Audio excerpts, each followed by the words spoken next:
All right, we're getting ready to do a set of Chevrolet small block SB2 heads.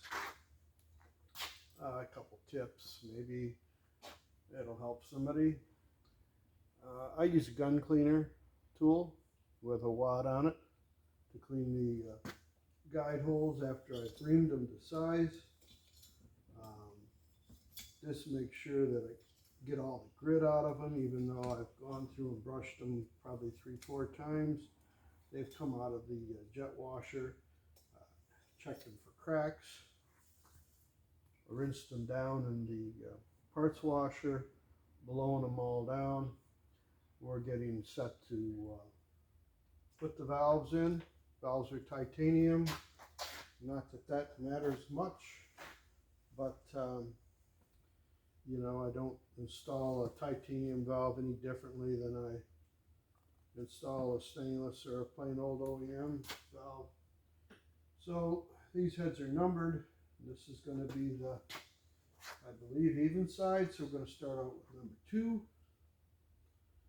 So here's number 2. I've also have not lapped them. Don't particularly care to lap titanium valves. Used some red marker and found where the seats are and seen if it's consistent. So we're going to wipe the guides down. I'm going to put them in the heads as in order. And yes, I'm putting them in dry. I will take them out and oil each individual one. But right now we're just putting the valves in. So I've got basically lacquer thinner. I'm wiping them down, putting them in.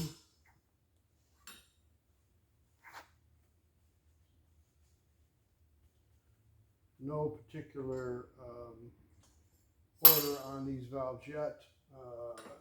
They are numbered for the position I checked them in, but hopefully the valve height is not going to vary much on these, but I'm putting them in now dry to check the valve stem height, because if you get them all lubed up, they can be greasy to handle, and then you're going to wash all your lube off after you stem the valve anyways. I like to get them fairly close. So that's what we're doing.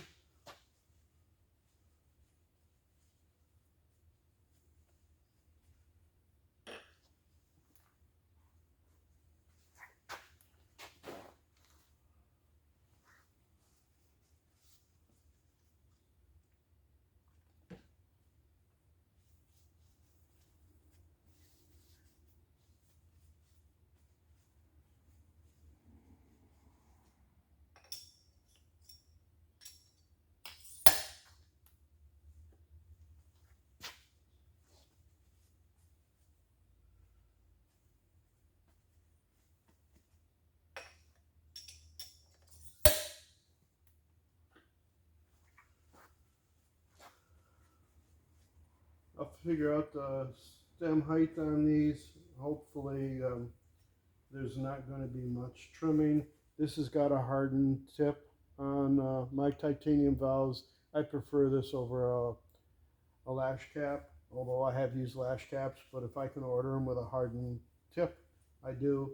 These are custom ordered for this particular application.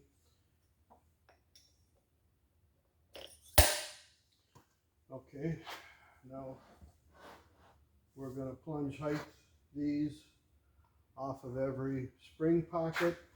And yeah, assuming all the spring pockets are the same, you'd probably assume wrong. Hopefully the person that machined it before me has got these pretty close.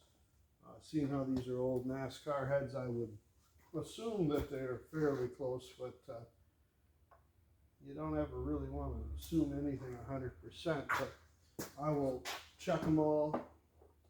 Then I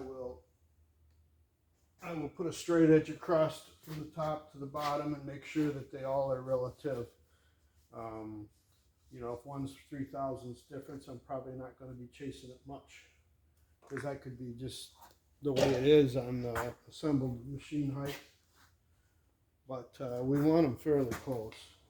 I like everything as close as I can get it, but sometimes reality dictates differently. Okay, so I'm going to have to adjust my gauge.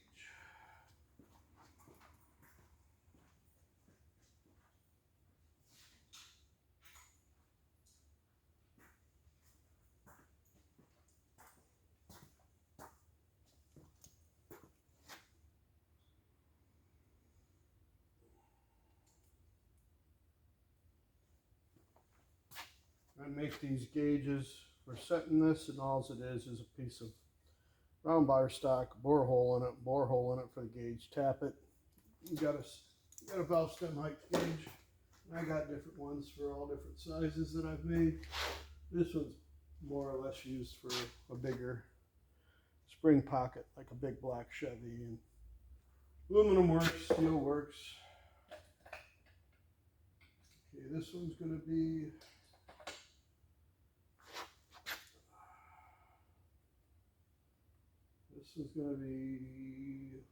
a little less than 0. Of course, that don't mean nothing because we never established nothing yet. So I got this one 0. This is an intake valve. So we'll go down here. This one says half of 5 thousandths. Yep, 5 thousandths. This one's more, 5 thousandths. This one's 0.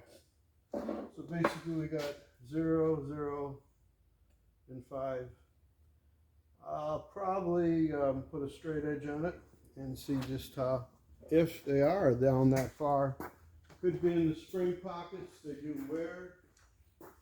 There's a lot of spring pressure on these engines, and depending on what material the spring pocket's made out of, well, the spring shim, or the locator or the cup, depending on that material, you know, they're going to spin, they're going to turn, they're going to wear.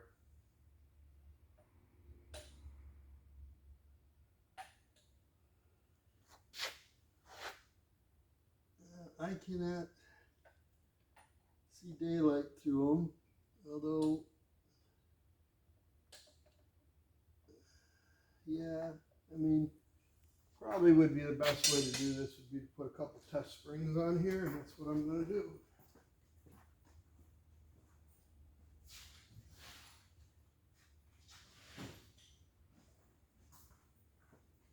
So I'm going to hurry up and I'm going to put some test springs on here. All the test springs are going to do is pull them up, and I'm going to run a straight edge across it. Being we're 0 at both ends, or very close to 0, I'm going to be able to do that because that's going to allow me to tell me if the inner ones are really 5 thousandths. So that's what I plan on doing. And because this engine has 2 different valve stem diameters, I've got my locks marked.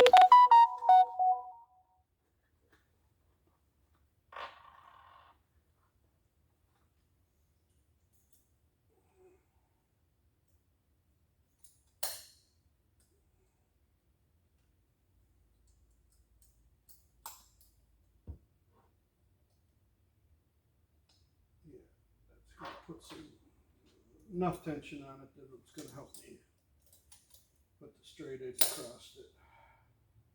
Like I said, the variance could be in the spring cups.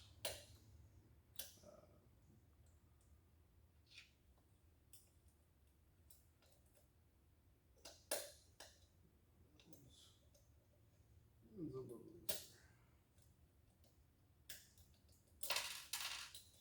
When I say spring cups, I should say spring pockets.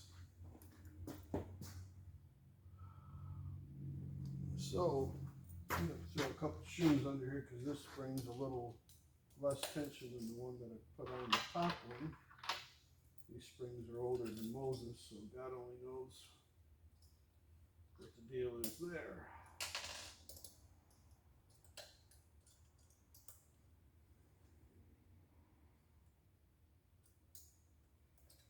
Okay.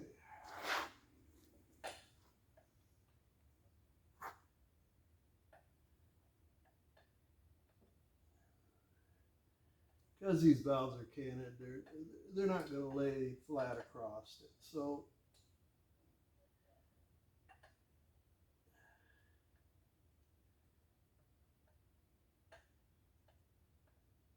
okay, so them are high, and I'm going to trim them down. So that's how I do it.